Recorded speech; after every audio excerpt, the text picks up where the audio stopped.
Hey everyone, in this video I will guide you how to add column border in Excel. So open your Excel worksheet and then click the column. For example, A, B or C, whatever you want to select it.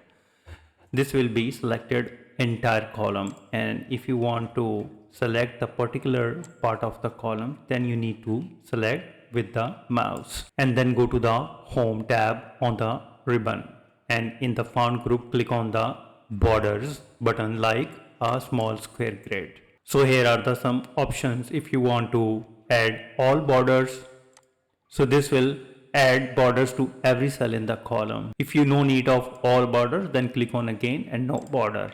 And if you want to insert outside borders, then again click on that and click on the left border, or you can either select the right border like this one. If you want a thick outside border, click on that and click the thick outside border like this one. Another way is that you need to click on the home and click on the this small arrow and click on the borders tab, and here you need to select the style of the line. For example, dotted line. Select the color from below, and in the preset you need to click on the outline.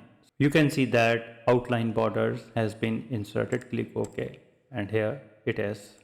Again go to the no border, again go to the font, click on the border, and if you want to insert just a simple left side border, click on this option like this one.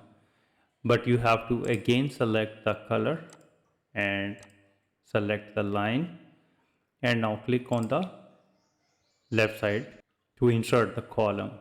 Click OK, and here it is. Similarly, go to the border. If you want to insert right border as well, you need to click on the right side of the column and click OK, and here it is. Again click on that, go to the border, and if you want to insert inside and outside, you need to click on both options in the preset and click OK to proceed, and here it is. So this is pretty simple and easy. I hope you understand how you can add column border in Excel. If you think this video is helpful, please support my channel. Thanks for watching.